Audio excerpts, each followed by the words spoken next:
Okay. Oh, I see. You didn't want that. All right, terrific. Because I'm going to recommend this evening's recording to the folks that are on Tuesday, because there will be things that'll be a little better focused and organized. Anyway, but we have Michael Doran this evening. Welcome, Michael from Wisconsin. He's with the Tuesday class always, and it's nice to have him here. He and Maureen both will be regaling us with some really good what literary responses to the experience and the fullness of mystical experience and the like. So I thank them very much for that. So I'll get on with it here so we can get to them. Well, first of all, did everybody listen to, at least part way through, the Scriabin? Um, Mhm. yeah. Okay, good, good. Um, did anybody like it? No, No. I'm sorry. It didn't rock my boat. I really tried. Yeah, okay. uh, yeah, it's not something that you just fall in love with immediately. Now, that was a deliberate choice. I didn't want to chase people away. I could have had things that are even more difficult, like music Mm. from Alban Berg or from Georgi Ligeti or those, but no, that believe me, that's even farther along. Mm. Yeah, but the choice of Scriabin is well, number one, he was a mystic, genuinely so, and as is in the text, not only that, but he had that rare, well, condition, but I consider, and he considered it a kind of gift, but it was disturbing in many ways, called synesthesia. That is where uh, senses are triggered Mhm. by other stimuli than are intended for that sense. So certain chords of music brought to his mind, or his inner eye, it's really his full mind, these flashes of very powerful colors and motion with colors and so forth. So synesthesia was his gift as or one of his gifts as a composer. Um, when he lived, it was latter part of the 19th century and the end of the 20th century. So he was a contemporary of Debussy. Think about Debussy's music is far more appealing to listen to because of its sonorities, but it is pretty darn far out too, really, given the context of when he was composing. Stravinsky was getting busy with The Rite of Spring, for example, in 1912. Maurice Ravel was well underway, though younger than Debussy. And pieces like Pelléas and Melisande, perhaps you know some of these works, or at least about them. Pelléas and Melisande, which is an enormous transport of the soul in sheer sonorities.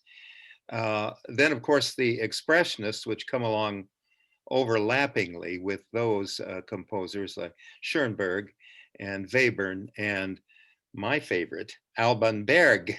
Ah. Oh, yeah, yeah, yeah, yeah. Mm. In fact, I've choreographed 3 works of Berg's and 2 works of Webern. Okay, but to get to the point of the Scriabin, why I Yeah. chose that, um, uh, because it is accessible, barely. Not many people care for it.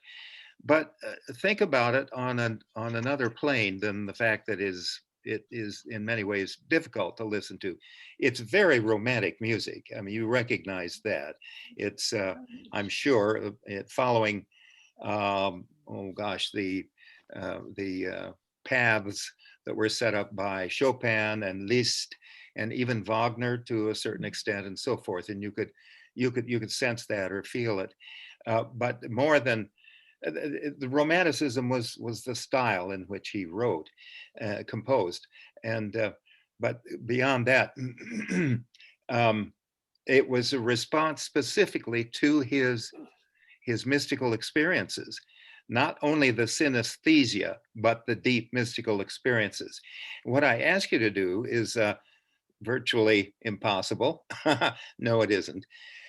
Recall how St. John of the Cross, who of course was a great mystic in the very last stages of the classical period of mysticism, as we've been looking at it.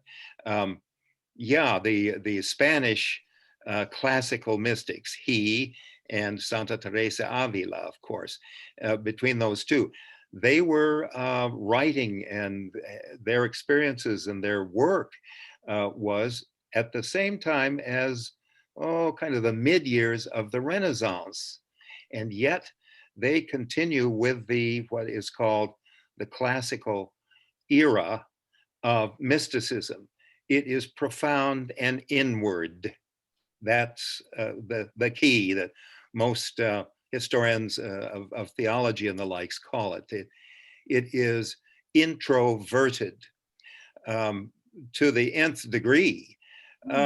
Now, dear Santa Teresa, who is a favorite of so many of us in many ways, she didn't bother with words. Remember, I had that in the text that she said, "Oh, these other mystics talk about the mind, and I just don't know the difference between the mind, the spirit, and the soul, and for that matter, ecstasy either." So she was a woman of work.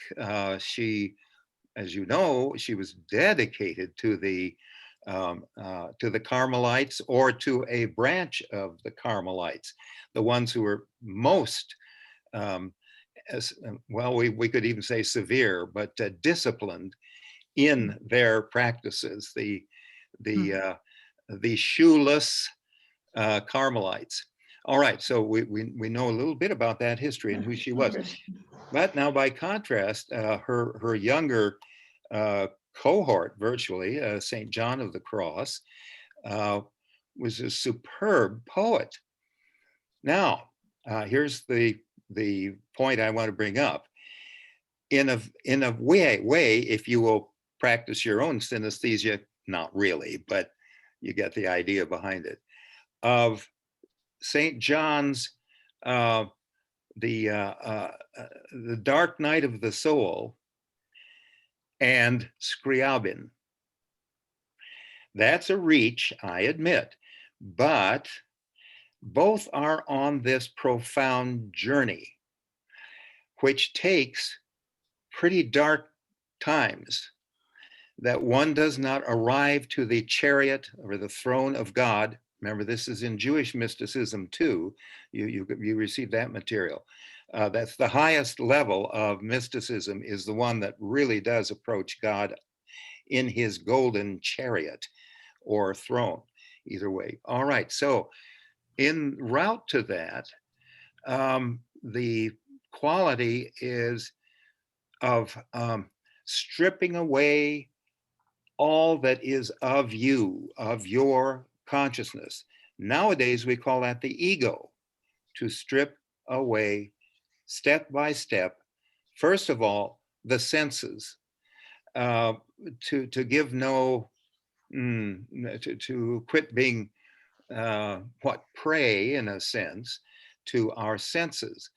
Begin to give those up. Meditate long hours, perhaps, in darkness with no stimuli.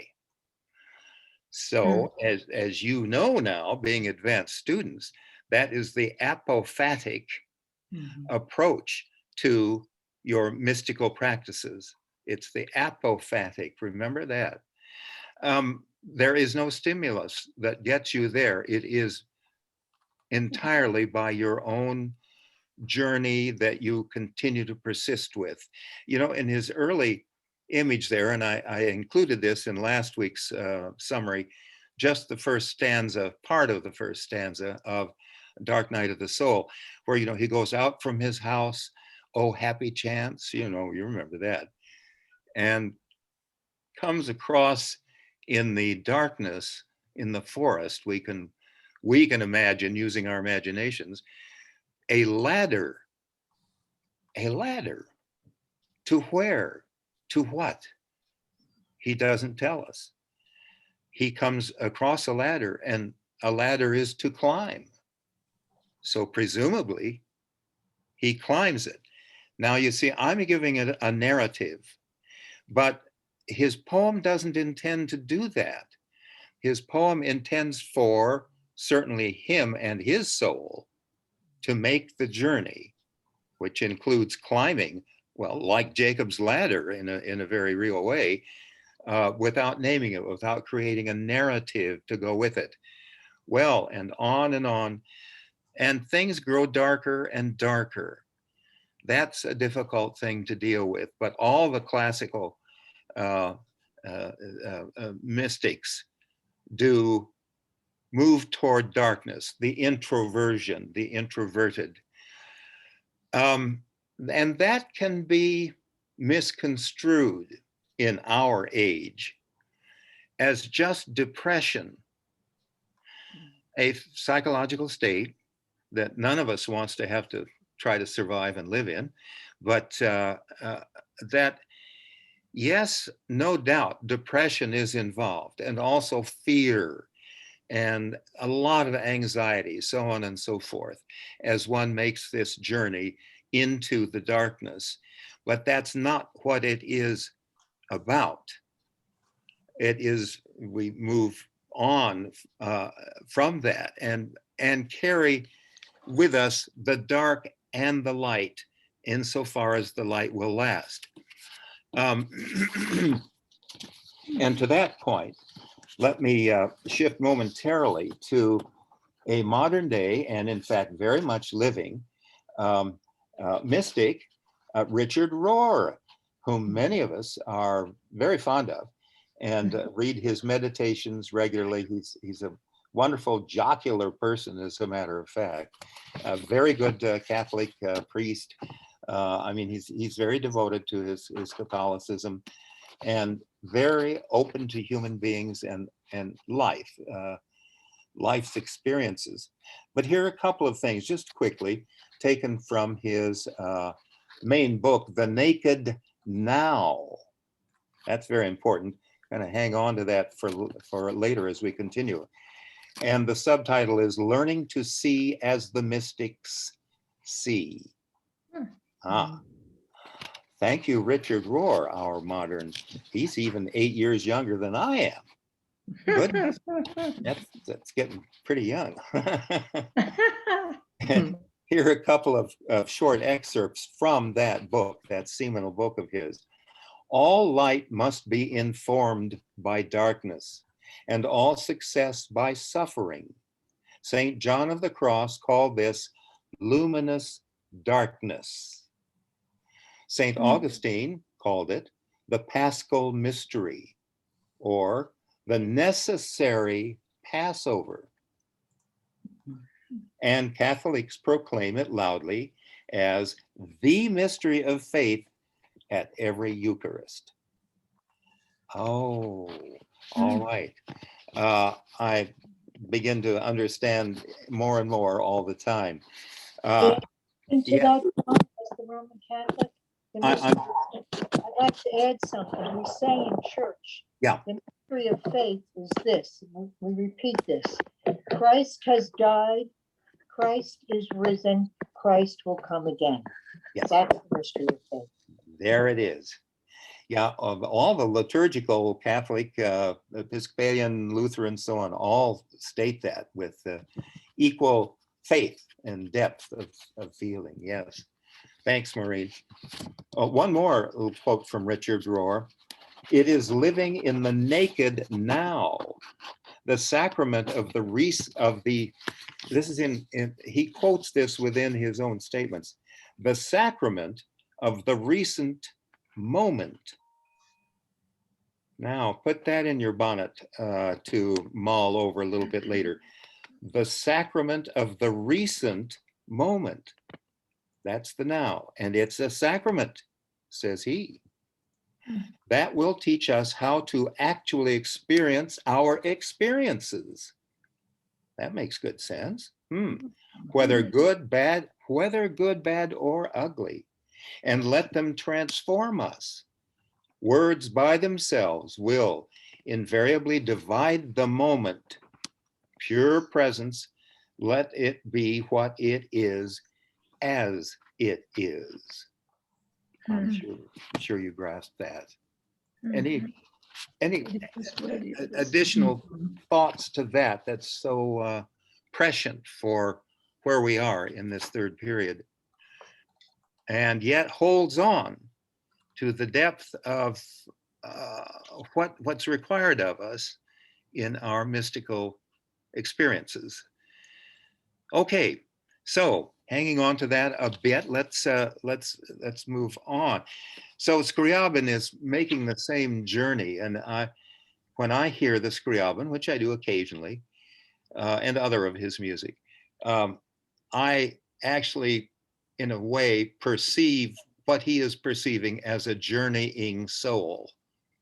That is, as Richard Rohr is saying, the darkness and the light. As you know, too, already, because we talked about it a couple or a week, I think a week ago. Anyway, it came up. St. John of the Cross, and of course others of the classical era, all consider darkness not evil and bad, but God.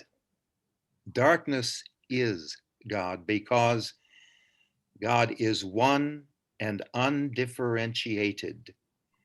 So the ecstasy is becoming part of that one. And as an undifferentiated one, you have no independent self, no independent ego. That sounds very frightening in a lot of ways. But that is what those most profound introverted mystics were. They were aiming for and arriving at. And as Santa Teresa Avila said, oh, it only lasts for a few minutes. You couldn't bear it if it was longer than that. I really love her. Anyway, disciplinarian though she was, I think. Yeah, and she comes out and says, oh, there aren't any words for that. I don't care if you say mind or soul or spirit or ecstasy. It is unbearably sweet. That's the very word in Renaissance Spanish, of course. It is sweet. Remember, we looked at that statue by Bernini of the, well, it's actually a seraph, I think, not a cherub, withdrawing the arrow from her very heart. And that has been the ecstasy, which is incredible pain, and then this sweetness that accompanies her returning. All right, that's really very, well, I suppose we could say extreme mysticism, profound and very deeply introverted. All right, well, let's look on at, let me see, I'm going to share the screen here. We're going to look at the William Blake, a couple of his plates. Let's see, host disabled, okay. Sorry, I forgot to give you permission. Well, My. gee. You gotta read the I poem. just like having the power to be able to give John permission. Yeah, he's power hungry. Poem, are you gonna read the William Wordsworth poem? Oh, I'm sorry. One of the things I discovered is there's no time to do that. So, and do the rest of what we're doing. Yeah, I'm sorry, I forgot to say that. We have to leave the literary mystics out. After all, they take a lot of time. Okay, let's see. How are we doing, Jim? Are we You should coming have up permission now. on our screen share? Okay.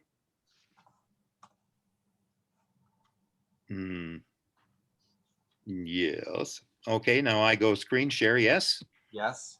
Eh bien, voilà. Let's see. Where are we? Oh, here we are. Zoot. Alors. Share coming up. Da, da, da, da. Come on. He's cute. Well, do it. Here we come. Share. Okay. Yeah. All right. Now There. here's one that's Totally. oddly Wow. disagreeable. Actually, he painted Satanic. on plates. They were metal plates and etched Jesus, and then orange painted in his own way. And Is that his many heart? artists have been very influenced by it, but a lot of people don't really know quite how he managed that. That's Each a one snake? was done No, that's two. separately. Oh my goodness. All right, now this is a satanic Yeah, force. satanic, I guess. You You can have see to that. mute. Yes. Somebody has to mute. I beg your pardon? We have to mute. We're hearing conversation over you. Oh, yes. Okay. Thanks. All right. So you can't even make out quite a face in this monstrous floating figure, but it's rather serpentine and quite beastly. And then below him is the rising of, well, what you assign the quality to it, goodness or light. Anyway, here's the contrast of the light and the dark that was also Richard Rohr had spoken of, and so many mystics, the light and the dark. But William Blake's objective here was really also to satirize.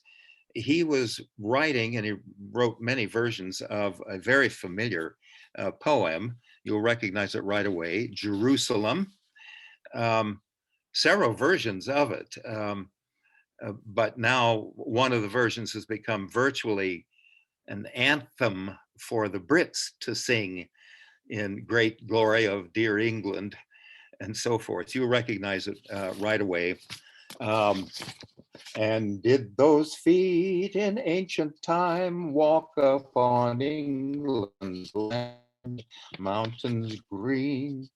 And was the Holy Lamb of God on England's pleasant pastures seen? And did the countenance divine shine forth upon our clouded hills? And was Jerusalem builded here among these dark satanic mills? You recognize that. I didn't sing it well, but you recognize it. All right, here he is with the, as we want to look at it with the satirical eye. Here are the dark satanic mills overriding the life, the creating energy that he sees from the earth rising up and perhaps will overwhelm the dark satanic mills. Remember, he's living in the time of the Industrial Revolution, and he was just heart sick about the darkness that was coming from the mills and besmirching London. He lived close by London and experienced daily what that darkness was. Okay, let's see. Let me go on to the next one here. Just one more here of Blake's, and you've seen this many times, I'm sure. It's a favorite used as an illustration in many books. Here is, well, is this God? Anyway, it's the power of creation reaching down toward presumably Earth with a measuring compass. Well, it seems that's a very pedestrian way to depict what's in his mind, what's in his mystical experience here. Diane will get that phone. Okay, but nonetheless expresses his mystical visions. I don't know if he was apophatic. I think he was cataphatic. That is, he had stimuli that he used in his process of moving into mysticism. This does have symbolic images in it as well. Not well, you recognize the godlike figure in the compass, but the aureole around this figure is an interesting sunburst. So that's a clue that this is possibly God, probably God, in fact. So related to the sun. We knew that way back with the Egyptian mystics and clear up through the Greeks and so on and so forth. Also, notice that the light spread there is the same form, if you will recall, of the amulet that Johannes Scotus Eriugena had on his cope, right on the center of his chest. Can you kind of call that back up again? I showed picture of him at 2 different times in matter of the course.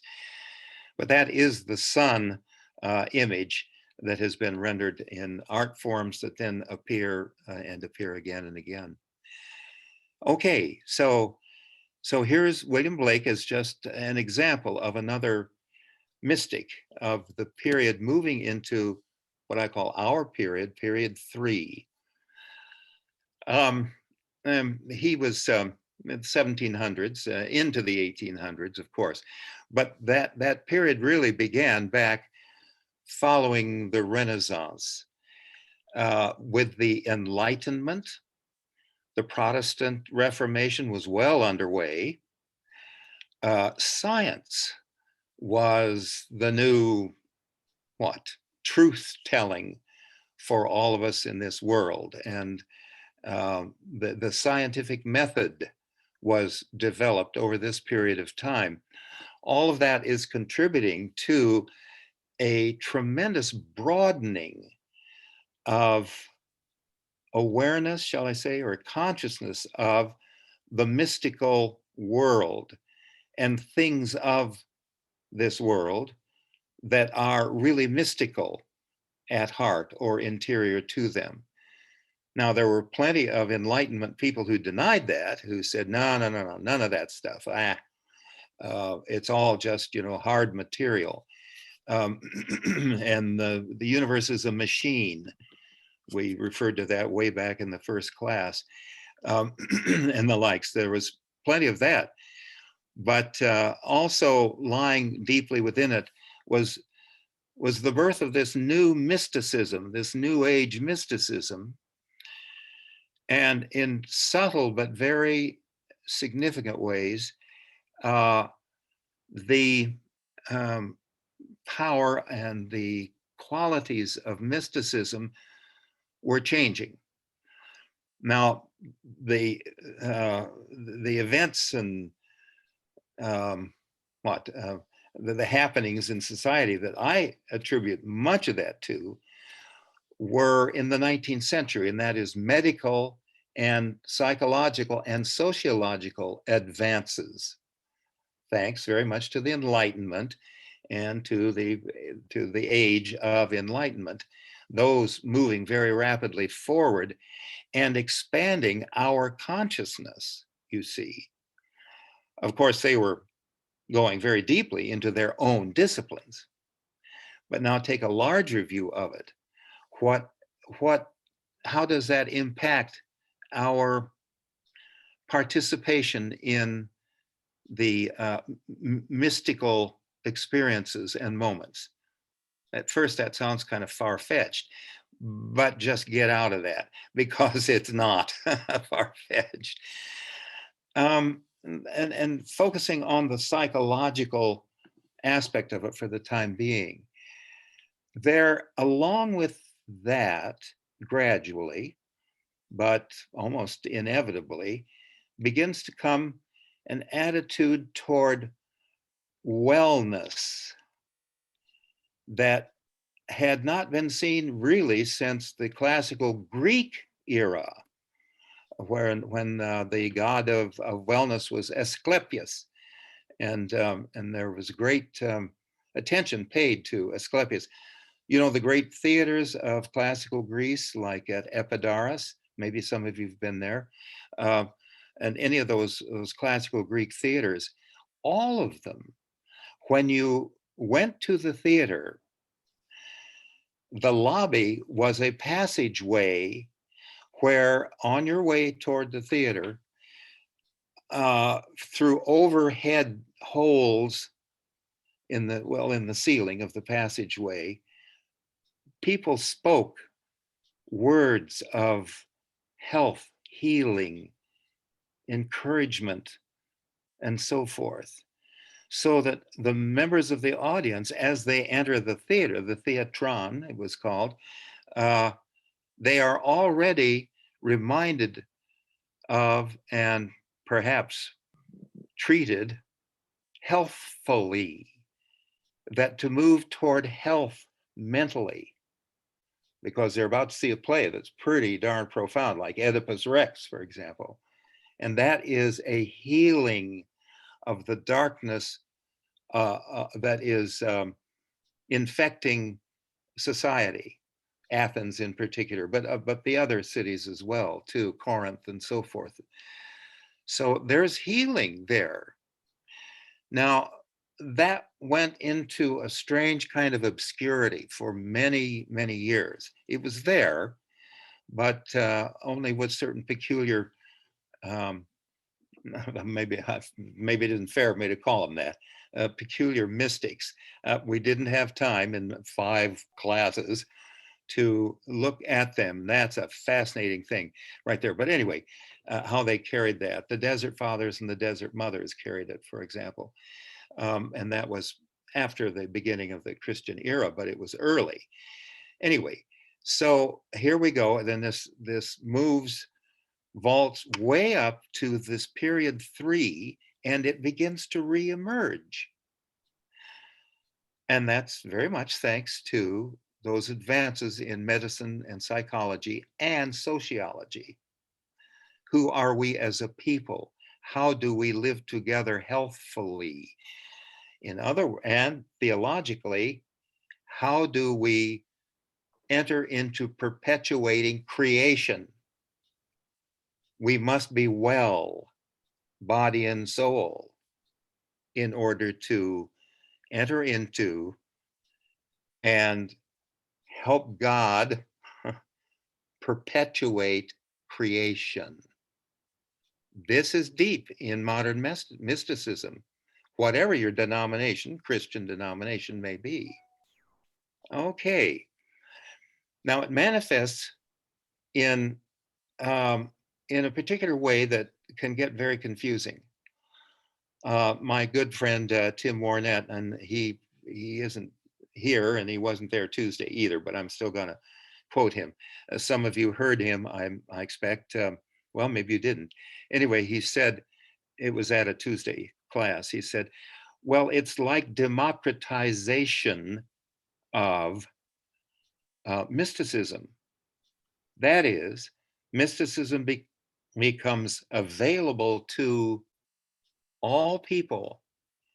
It always has been, but it's kind of an elite experience. And we know that from looking at all of the amazing mystics through the long history of 2,000 years of Christian mysticism and so forth.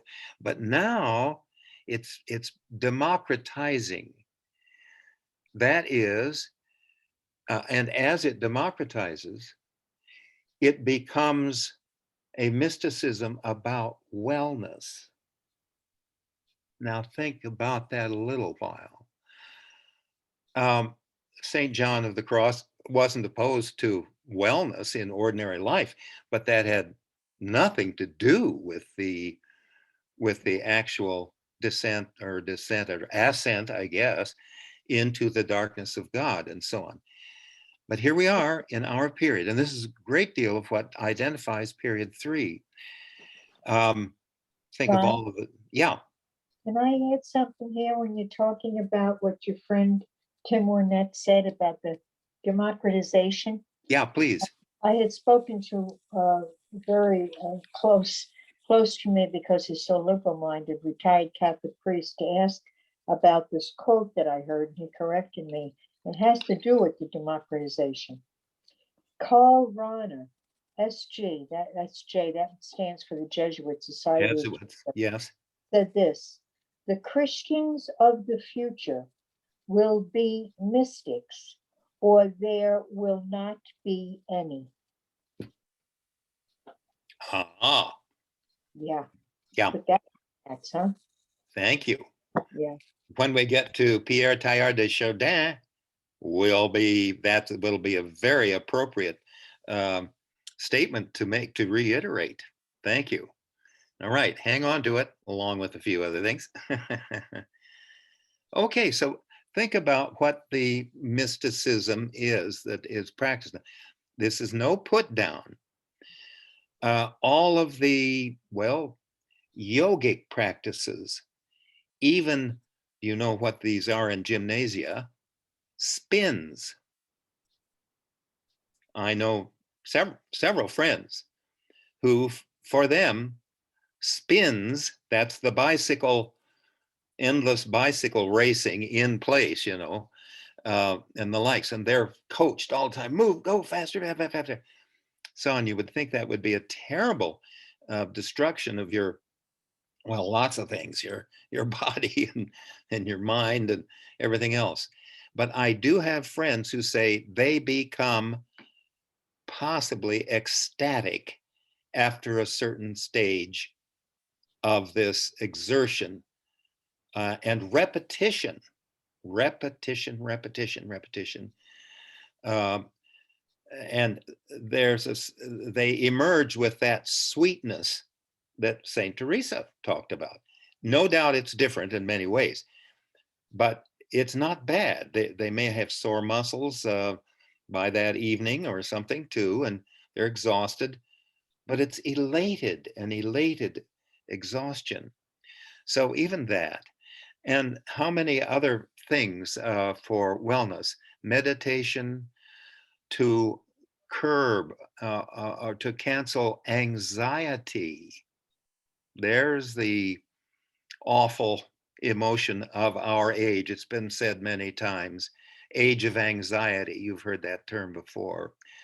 Our anxiety, the pell-mell society that we're living in, so fast, so overwrought, and so forth. So anxiety, depression, so on. The ills, the psychological ills of modern society that is democratized. So it's shared by almost, well, maybe everybody. Okay. And it's addressed by people who say, use my method and you will be relieved of these. Those are usually meditative, not always. They're yogic. They're even spin classes, as I've mentioned. That really blew me away. Or they can be, not for me. But anyway, so you take what brings your wellness, just like going through the entrance lobby into the theatron of the classical Greek theater, and the voices from above saying, "Thou art well, thou art well, thou art well." Well, and the leaders of these classes are, and this comes from the Hindu, they are gurus. You've heard that many times as well. Now, I don't mean that mockingly at all. From the Sanskrit, the word guru means the dispeller of darkness. So a guru is one who dispels darkness. That seems to be the absolute opposite of the classical mystics. In some ways it is, because it's happening on a different level of consciousness than the introverted mysticism. It's maybe not really mysticism. It is healing, and it's a good thing, or it can be healing. Not, it doesn't work for everybody. But is the error that tends to happen is a kind of trick of mind. We begin to think of the darkness of the soul as depression. But that's our thing. Depression is a state of being from how we are having to live, which is cutting us off from God's wonderful creation, yes. The pell-mellness of society, our anxieties, so on and so forth. But it's not the same as the darkness into which John of the Cross and Meister Eckhart and how many others of the classical period and how many before them have voluntarily sought God. Okay. Yeah. Now it's a good thing, of course, that we have this relief from anxiety. We have to have it. And we have social orders that develop. Of course, there have been throughout history, people coming together as societies and as communities and the likes, and that they have to for survival's sake. But it begins to be something that is essential to health, wellness, well-being, peace of mind. There's a favorite phrase from several decades back. Oh, peace of mind. Oh yeah, okay. That's part of the wellness, isn't it? Okay. Well, that with that kind of warning, in a way, not to construe depression as the same as the darkness. That's where St. John's The Dark Night of the Soul has been misrepresented. Dark night of the soul means, oh, you know, you're just terribly depressed. It's all dark. Now let's get rid of that. No, that's not what that darkness is. All right. But the darkness that we attempt to dispel in terms of depression, it's important that we do that.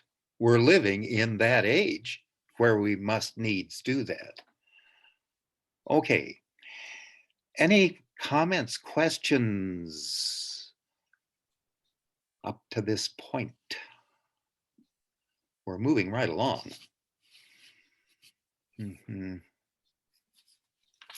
All right. Well, just pop in if something comes into your mind. It's food for thought, to say the least. Yes. Okay, so that's the popular level, and I don't mean that in a bad way. That's the democratized level of a form of collective mysticism. Together, we gather in this room. We have our own space. We have our own approach, whether it's cataphatic, with music, or whether it's apophatic, that is with still quietness, stillness, yogic-like, even stress positions, perhaps. Remember that goes way back to the Desert Fathers and even further. Okay, so now there are, yeah, Jim. I was just thinking that one of the things that, like you just said, that oftentimes we seek isolation and things for that. I was struck by like the spin classes and the yoga classes of today, where it's very, very much an individual in a group exercise. Yeah. And some of my friends who say that say, I could never achieve what I achieve in that group by myself. Yeah. And so it's very much, while it's an individual exercise, it's also a communal experience, and the community around that's attempting the same pose, or that's attempting to do that spin along with you, really help you to achieve that space of whatever it is you're trying to achieve. Yes. Oh, yes. Yeah. There's the essentialness of communal experience, just like good church services, right? like services with Pastor Jim and the singing trio and so forth. But which is part of why this last year has been, I think, difficult for everyone, because while we're in a space of worship, we're also not in a space of community, and so it's similar but not similar all at once. Yeah, yeah. Diane and I Isn't have, that also similar to the Sufis doing their spinning? Yes, absolutely. yeah, yeah. In the very first class, we looked at that, and I described a little bit about what's happening with them. Yes, yeah. Thanks for bringing that back up, Judy. Yeah, that's good. Okay. Oh, there was something else I was going to say, but you know, the mind. Um, it'll come back. So, oh yes, I was approaching then to the what's sometimes called the elites. That is, those people who make it's their profession, it's their discipline, it's their devotion to explore mystically, that is, within themselves, what the meaning of creation is, of life, of God, of our relationship to God and to, well, God's immanence, which is his son, according to the Christian tradition. And we went over some of that before. That's complex, but that's part of our tradition. And certainly the elites continue to work from that, almost like a metaphor. But it's more than that. It's much deeper. It's part of deep belief.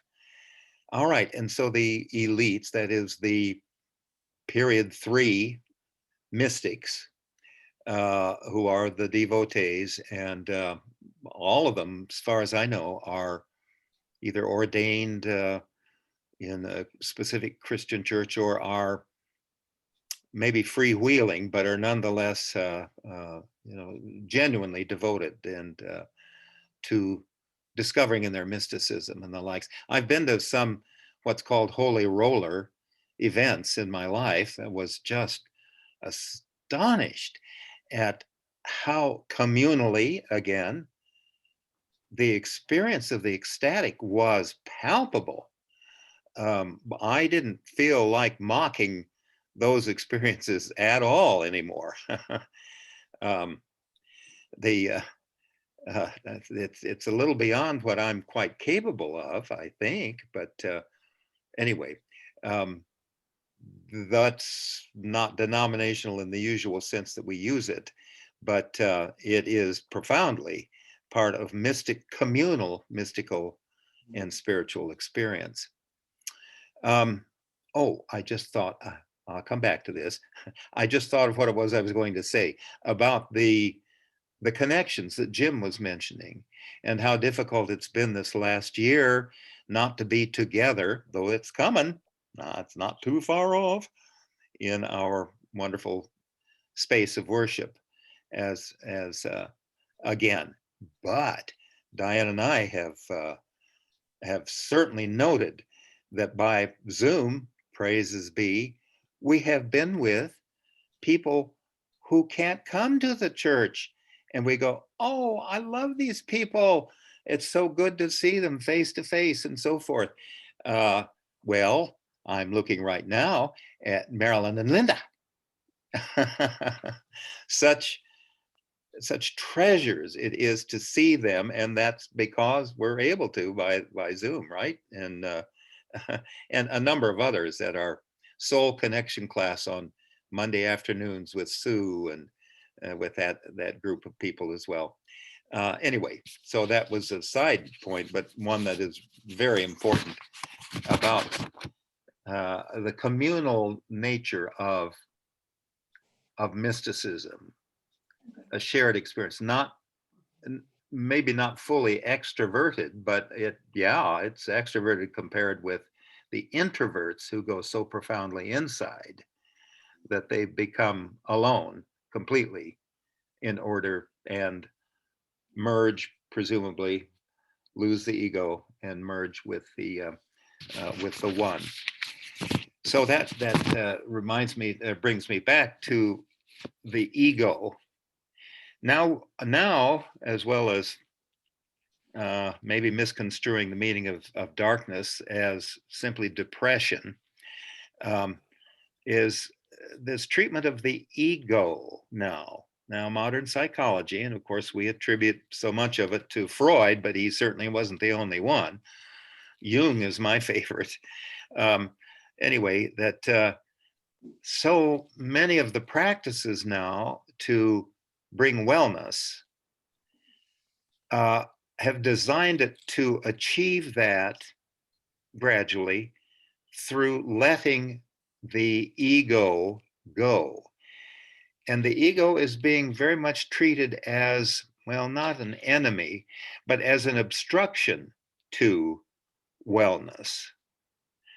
It's a very interesting experience. People like Eckhart Tolle, for example, this is very much his theme and his way of working. He's quite been very effective and quite popular in many ways.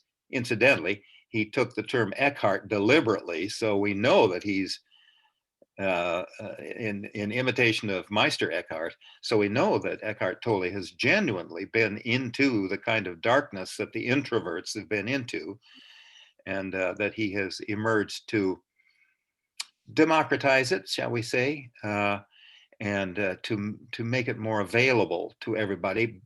And in the process, it requires the subduing or even elimination of, which I don't think is possible, the ego. Now, and the ego, of course, has a very modern meaning. Not that everybody all along hasn't had an ego, but it hasn't been named and identified and turned into a discipline in psychology and so on and so forth until this third period.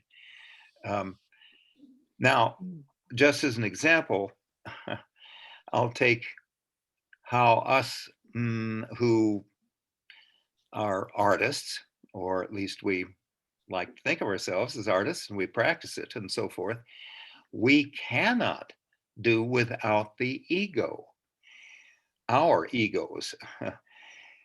If we remove our egos or even subdue it, then we are not able to see into humanity. And you can't be an artist without looking honestly, deeply into yourself where there is humanity. I am villain and hero. I behave well and badly. I have dark motivations and I have light motivations, so on and so on and so on and so on. Of course, that's a dualistic way of thinking of it, but it's applicable in this usage here. So by looking inward, the painter, the composer, certainly the actor, the playwright, the choreographer, the dancer looks so deeply within in order to find humanity within oneself. It's all within each of our egos. There God has gifted us, is a way of putting it, moving into the theological frame. Yeah, it's a very important aspect of this period that I don't find any real antecedents for in such and so many words. It might be there in various ways, and certainly our collective prayers, through our for relief from pain and so on and so forth. There's the collectivity acted in that way, performed in that way, experienced in that way. It's not cheap. I don't mean just cheap acting, but to look within mystically is to really find the face of humanity and to return from that to return it to the observers, the connoisseurs, the collectors of music, of painting images, so on and so forth. So artists can't do without ego. Now, of course, it has to be a balance because there are certainly, and we all know them, there are artists, and I kind of question it, when it becomes something simply to polish up your appearance and it is a self-indulgence. That's not what the art is that I'm talking about. Remember, I'm talking about art as to put together and to discover. Remember that? That whole story of the phoneme R, to put together and to know from putting together and so forth. Jim, you had something else you wanted to add to this, or did you? Yeah. I'm been struck in all this conversation that you're saying that one of the great things about art is, okay, so I'm not saying it's not really good and a wonderful skill to be able to make a cherry pie. Anybody who wants to do that for me at any point is welcome to do it. Oh yeah. But that's also not where we examine our greatest step or move evolutionarily somewhere else. It's in those darker, deeper, more profound, difficult spaces that we really do that. And that's why art doesn't typically, as a general rule, do a play about making cherry pie. Yeah. Right? Mm-hmm. But about something that is maybe what we would call the darker side of us. But it also allows each of us to say, where have I faced that? Yeah. Oh yeah. Yes, certainly. Yeah. And interestingly, it can be achieved through comedy as well as tragedy. In fact, comedy can sometimes do it better because they don't have to be realistic about it. They can they can over aggrandize it in a way of really showing what's going on. Oh yes, yes. And we can all collectively laugh at the same thing. A good comedian is able to draw that out from us.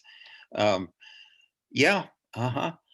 Well, we we'll approach here pretty quickly more about the identity of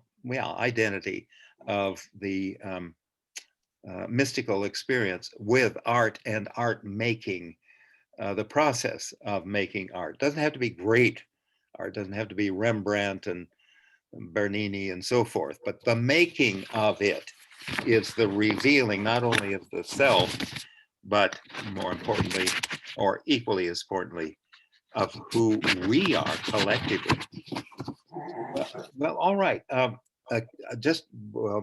We're okay so far.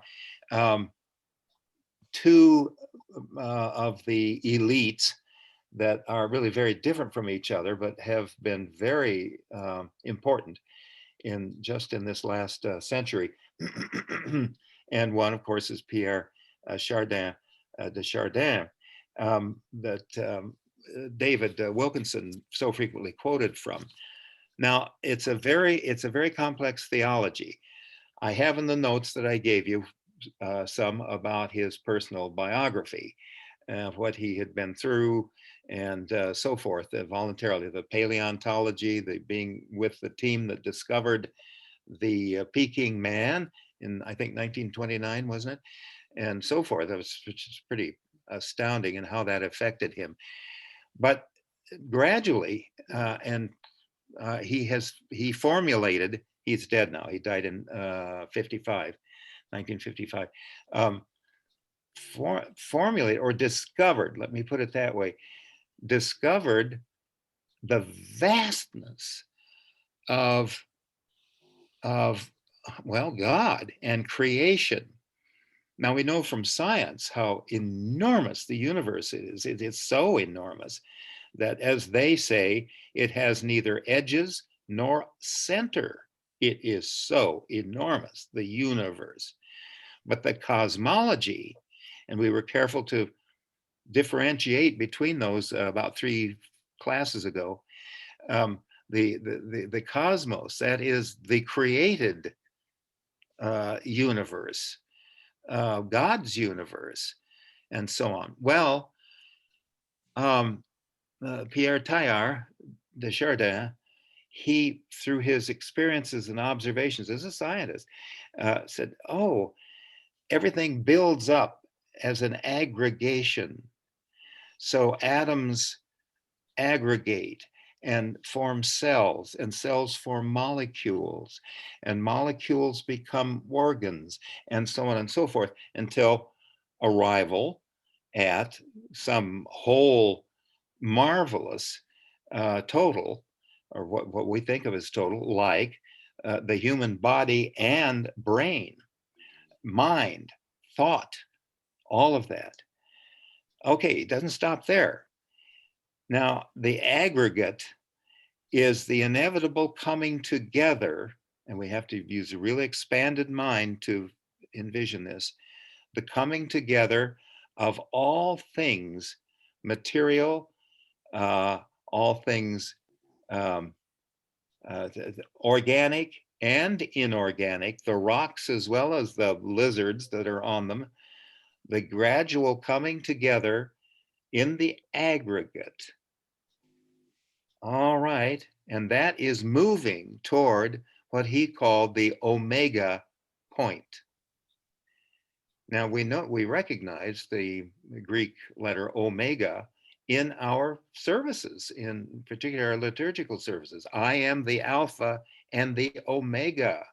The Omega is the ultimate arrival. That is God. It is the source of creation. So he sees evolution not just as a Darwinian survival of the fittest, but as literally a creative movement that then reaggregates all of its dust particles and sparks gradually. The aggregation will reunite all into the one. Now, scientists call that probably is a black hole with enormous density. But theologically, it is that which creates. It is now undifferentiated. But in the miracle, in the mystery of creation, it has been all things and then returns to the omega point, which is undifferentiated origin of all and eternity. Now that's a bit to think of. And moreover, and this, oh boy, a lot of sociologists and the likes don't cotton to this idea, that he includes in that social order, moral consciousness.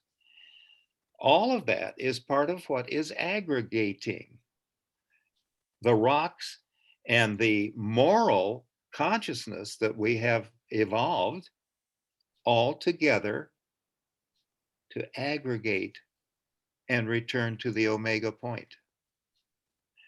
That's quite a theology. And he's was a very good practicing Catholic as well. He believed in the teachings, the faith, and his faith expanded out to this enormity of consciousness. That's period 3 type stuff. Now that's influenced many theologians. I'm watching my time here really carefully. The other one I want at least to mention is Matthew Fox. He's still living.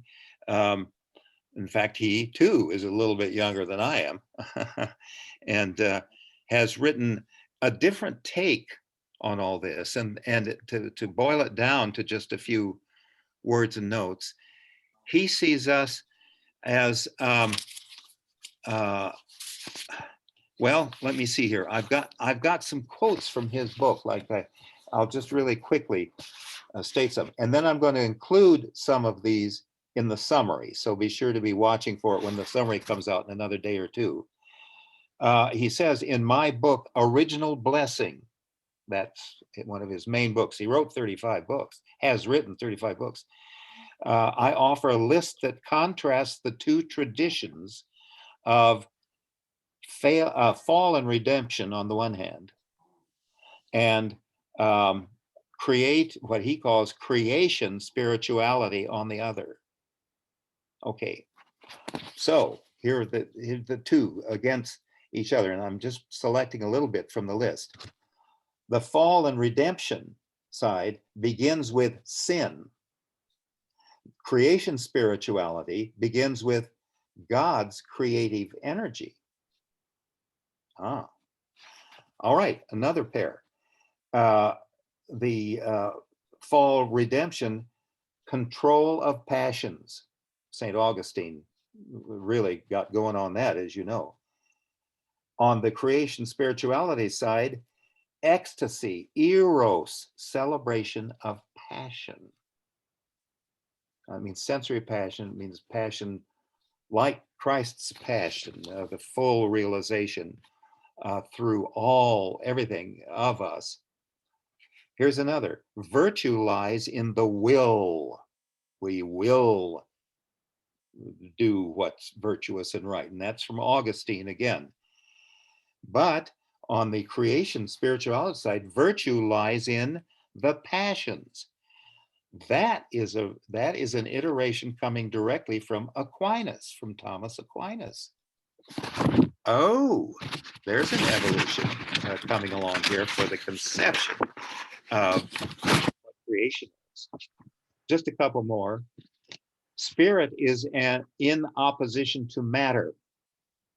All right, that's on the fall, as in, man's fall from God, is opposition to matter. Whereas the spiritual side,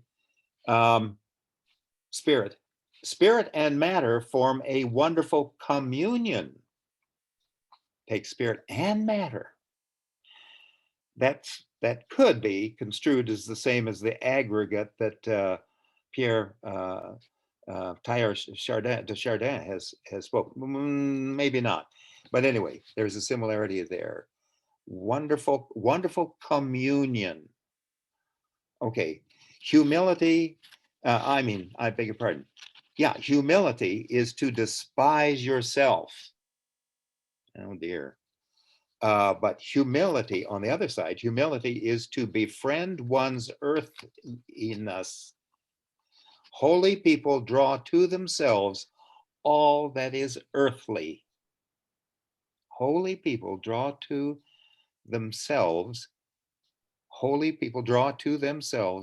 all that is earthly. Oh, that's nice. That's a breath. He got that from Hildegard. Remember the first era of the second period. Those who celebrate the earth and are of it, turn the earth,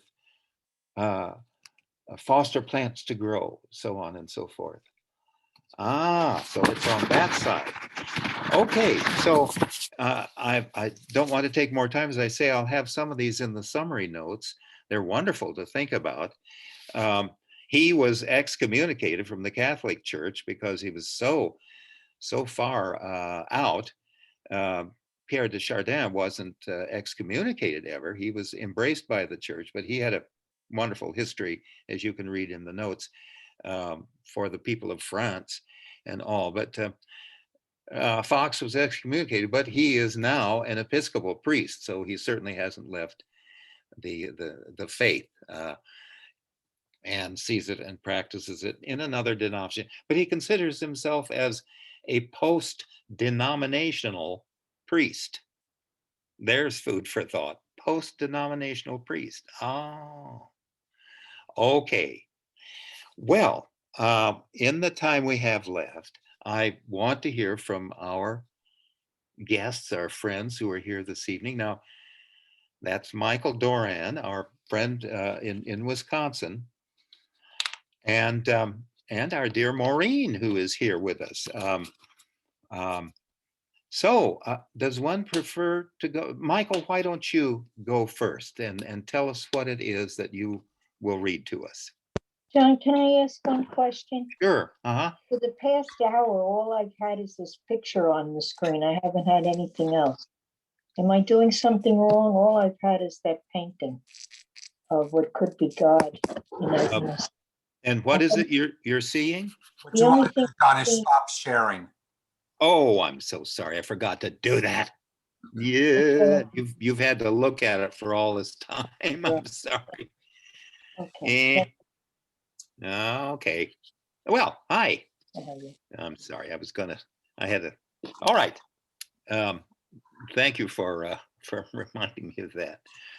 Okay, so Michael, will you give us the pleasure? Hello, Michael. Are you on?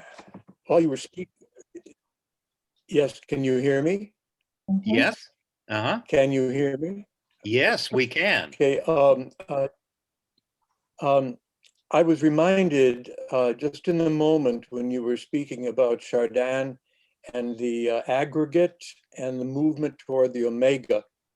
I was reminded of a passage from Thornton Wilder's Our Town, in which the young girl Rebecca is describing to her brother the address on the envelope that the minister has sent to an ailing friend, Jane Crowfoot. And here is how the address reads: Jane Crowfoot, The Crowfoot Farm, Grover's Corners, New Hampshire, United States of America, the continent of North America, Yeah. the Western Hemisphere, the Earth, the solar system, the universe, the mind of God. Yes, yes. Wonderful. And I also wanted to share this portion of this monologue from Eugene O'Neill's Long Day's Journey into Night. In this play, which you may be familiar with, O'Neill is dealing with the darkness of alcoholism and drug abuse. And there's a moment near the end of the play in which the son, one of the sons, is recalling an experience he had while on a ship at sea. And it goes as follows. Once I was aboard a square rigger, bound for Buenos Aires, full moon in the trades, the old hooker driving 14 knots. I lay on the bowsprit, facing astern, with the water foaming into spume under me, every mast with sail white in the moonlight, towering high above me. I became drunk with the beauty and singing rhythm of it, and for a second, I lost myself, actually lost my life. I was set free. I dissolved into the sea, became white sails and flying spray, became beauty and rhythm, became moonlight and the ship and the high, dim-starred sky. I belonged without past or future, within peace and unity and a wild joy, within something greater than my own life or the life of man, to life itself, to God, if you want to put it that way. And several other times in my life when I was swimming far out or lying alone on the beach, I have had the same experience. Became the sun, the hot sand, green seaweed anchored to a rock, swaying in the tide, like a saint's vision of beatitude, like the veil of things as they seem, drawn back by an unseen hand. For a second you see, and seeing the secret are the secret. Beautiful. Mm. Oh, thank you very much, Michael, for that. Yeah. You know what that prose reminds me of? If anyone's been watching the three-part series of Ernest Hemingway, he also spoke beautifully like that. I'm thinking of some of the expressions that were used that Ken Burns had brought out. It's the democratization of mysticism, how very special moments will come through to very special people. It doesn't mean that they're spiritual all the time, but isn't it wonderful to know that we can have very special moments? Mhm. You know, like Karl Rahner, the Jesuit, said that the future of the Christian church will all be mystics, or else there will be none. Or there will be none. Or there will be none. Mhm. Mm. Mhm. Future of Christians, because we'll all be mystics. Mhm. We're just, little specks floating in the universe at this point in time. And Yeah. of course, things are going to be changing dynamically, as we've seen, Yeah. Thank you very much. That was a beautiful recitation. Yes, it was. Thank you, Michael. Anybody else got any comments on that? Yeah, it's just lovely, isn't it? Yeah, Jim. I was struck just now by what Maureen said, that what if that search for the ego we were talking about earlier, which we've sometimes been told to diminish ego, is actually the wrong process? What if we're supposed to find the biggest ego of self, not that I, this entity alone, this piece of the entity, but the largest ego me is us. And if that's truly the search we're supposed to be going for. Mm. Yeah, and wouldn't that be part of the aggregate that is moving in evolution, spiritual evolution? Yeah. Yeah. Wonderful to think of. Boy. Anyone else at this point so far? Yeah. All right. Lovely, lovely. Maureen, you have some reading for us as well and comment. Yeah, well, because of time, I'll greatly diminish it, but I'm very struck by Julian of Norwich. I know she was the first year of the second period of mysticism, but how much like the last period with Teilhard de Chardin and what Matthew Fox. And I'm just going to read a little bit of what Matthew Fox has said, and then I will read three of her revelations, and all will be well. Ah, yes. Julian of Norwich, 1343 to 1416, is one of those ancestors calling to us today. After all, she lived her entire life during a raging pandemic. Julian is a stunning thinker, a fully awake woman, a profound theologian and mystic, and a remarkable guide with a mighty vision to share for 21st century seekers. She is a special chaperone for those navigating a time of pandemic. Julian knew a thing or two about sheltering in place. I love that. Yeah. Because she was an anchoress, and that is someone who, by definition, is literally walled up inside a small space for life. Yeah. Julian also knew something about fostering a spirituality that can survive the trauma of a pandemic. While others all about her were freaking out about nature gone awry, Julian kept her spiritual and intellectual composure, staying grounded and true to her belief in the goodness of life, creation, and humanity, and in no uncertain terms, inviting others to do the same. I think that's a beautiful message. So now I will read three of these beautiful little poems. I'm going to recommend this book, Meditations with Julian of Norwich. I got it a couple of years ago. Oh, yeah. Ah, So, yes. God is everything which is good, and goodness which everything has is God. This was a centering book by Brendan Doyle. So here are three of her meditations, which I think is nice to finish up with, because she was a woman of our times, of our mystic. She's our mystic as well. And so what I saw most clearly was that love is his meaning. God wants us to know that he loved us before he even made us. And this love has never diminished and never will. Mm. We must take comfort in the essential article of our faith that teaches us not to give in to our negative impulses, but to draw strength from the Christ, who is our defender against all harm. We need to stand up against evil, even if to do so causes discomfort. And the last one, all those who are on the spiritual path contain the whole of creation and the Creator. That is because God is inside us, and inside God is everything.